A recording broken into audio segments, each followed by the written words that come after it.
In this particular video, this is the MERN stack series of the video. So in this particular video, I am going to talk about JWT wave token. So in the previous video, you have understand that how you can, create a token. So you have to provide a payload, means whatever payload you want to include in the token, and the data, means here you can provide a token. It's not a token, your secret key, means it will be hashed form, and after hashing only backend only know this secret. They will create one hashed password, you can say, and then you need to provide the expire when it will be get expired. Okay, so I am just reverting it this one. Okay, so now you can notice that it should be not this one, it should be the secret. So what is the key? First and foremost, we have created one file, and in that particular file we have exported this secret. Secret is just a variable, you can notice, and this variable have your secret, just a string. The string means you can write anything here. Okay, so this is only backend knows. So now you created a hash, and after that you will do certain kinds of operation. So here I have to provide this thing, so let's replace this thing here. Okay, it's all right. So now as you know that JWT wave token, for that you will get an npm library, and this is the weekly download. You can notice 52 lakhs, something like that. Okay, so you will get some of the basic syntax how you can use this one. So the using to use it is very simple. First here is to include the import the JWT wave token. You have imported, and then you have to get a token. How you will get? To jwt.sign, you have to provide the payload. This is the payload, it means a user data maybe, and another one is the key or your secret. Now you got it, and you got a token like in this way. Here this is also, you can also do in this way. Algorithm, you can define the algorithm, means hashing system you can provide. Sign asynchronously. So in asynchronous way you can provide in this way. This is the callback function. Here you can get a token or error message. Okay, and now another one is the expire, when it will get expired. So like here we have used expire, so expire in, like that. So we have used this type of syntax and taking this code or syntax from the documentation as per the suggestion. So this one is a token, JWT 30 second, like that. Now all the syntax is available for according to your purpose and requirement you can use. Now this is a JSON, a JWT verify. How you can verify the JWT token? It is very easy. For JWT verification, you have to provide your token and your secret key. So what will be a token? Means whatever token after user get authenticated, you provided a token to the client machine and to the front end, or front end will, if the front end will try to try to call a API, protected resource, protected API, then they will send that particular token back. Now you got a token, you have to verify now. So how you will verify? So JWT.verify, and whatever token you get, you have to provide it here, and then your secret, that particular secret you have hashed. So the secret in my case is here, you can notice here is the key.js, and the secret is your secret. It is just a string, only your backend knows. Okay, so this is, however, you can also store in a database or maybe in the environment variable. You can declare environment variable and you can provide all these things, no issue on that. And then this is the way you can verify. Now if you will use the decode that foo, then you will get the bar, something like that. Now verify taken asymmetric, it means here you will get like that, and synchronous way you can do like that, like in this way, and some of the syntax you will get. So this is the way you can use to verify a token. Now after the token will get verified, then you can proceed with their request. So what the request you will fulfill, it may be saved to the database or retrieved from the database, like that. Okay, so you understand about this profile. So profile data you will get means user data you will provide if user will get authenticated, means token will get verified. Now let's talk about the reset password. Now reset password is very important. So how you can make the reset password?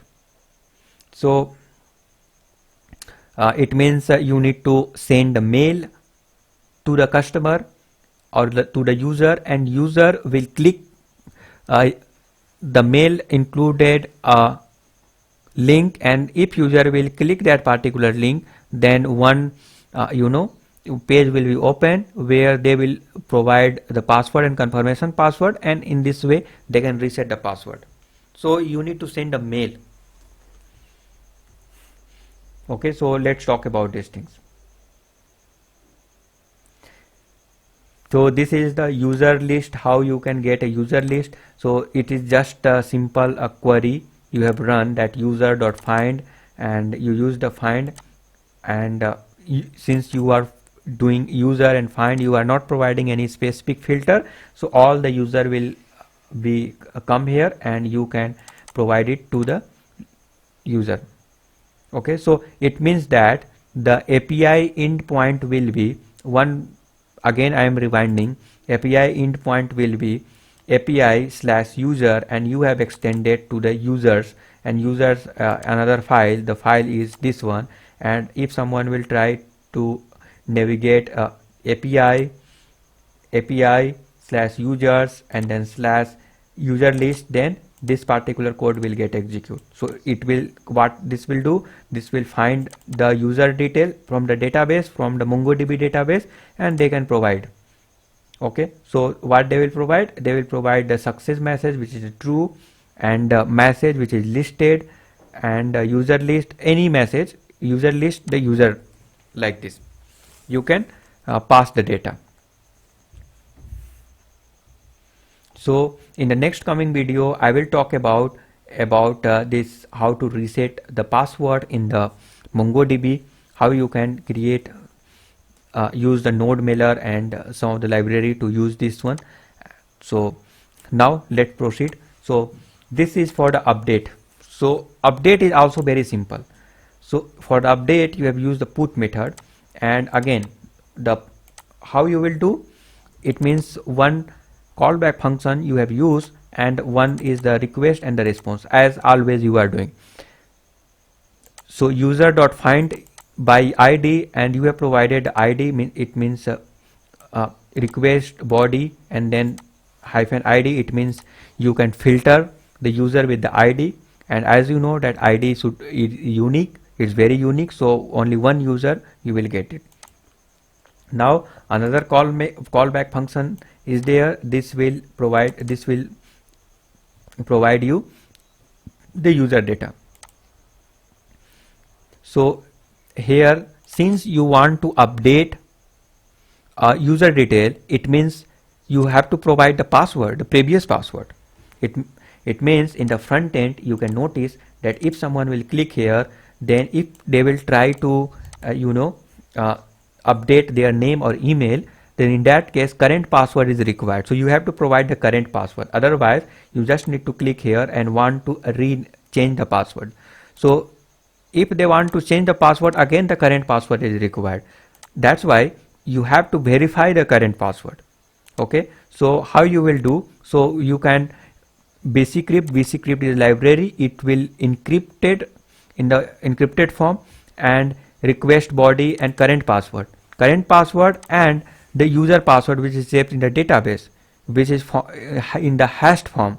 So you are comparing, it means bcrypt this library is doing for you, and after comparison they will provide at each match a variable you can get that password is matched or not. If password get matched, then it's okay, we can proceed with the next. Otherwise you can return the response which is the incorrect password, right? So here again what you have to do, you got a password, if password is available, then again you are storing the password. If someone is trying to request body.password, if password is available, it means if you will go here and you can notice that if someone will try to change the password, then new password you have to save in the database after the hashing. So how you will do? So that's why here is the code is written. So request.body.password, if password is there, it means someone will try to change the update the password. Then again bcrypt gain salt 10 er salt as you have done for the login. Here for the login you have done the same thing. Similar kinds of thing here you also need to do for the update. And notice that it is a put request. It means if you are calling the API, you need to call the put API. So get, post, put, like that. So it is a put. So you need to provide the put. Means in the front end if someone will call. For example, if I will go in the front end, in the React. So this is the front end, and if I will go to the src folder and then app.js maybe, from here you will get the information. So let's check it. So this is for the login, and here it is. Just I am opening. It's not the like this. You have to use their you know, the home, change password, forget password, home. So let's check it. Home,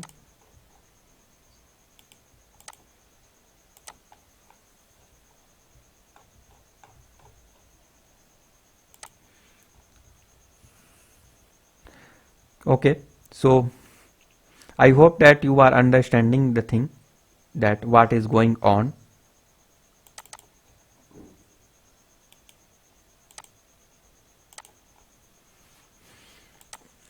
So here as you know that we have generally using the post request, but here we will use the put request.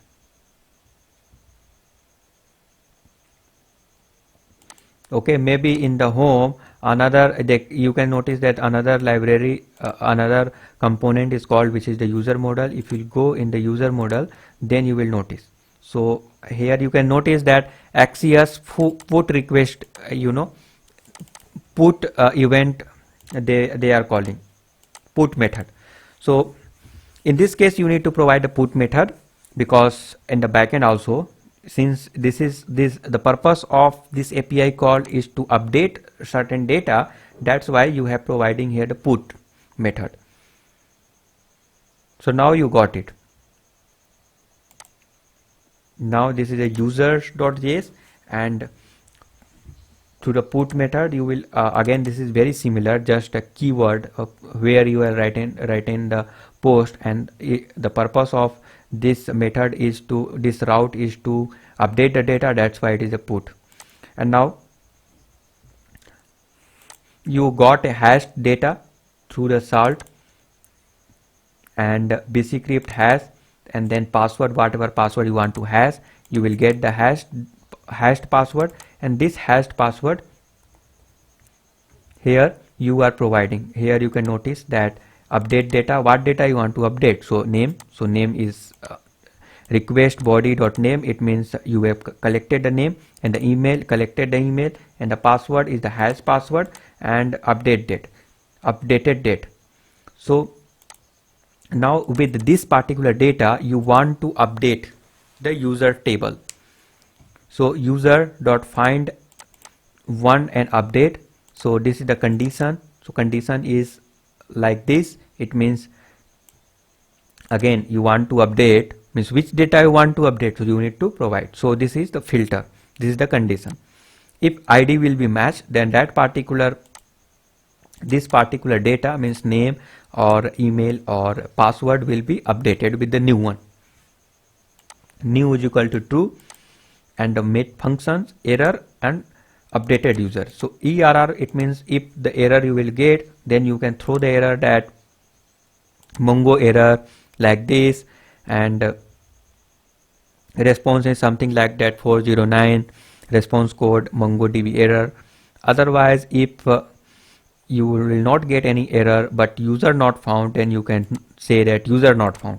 It means that this ID not matched.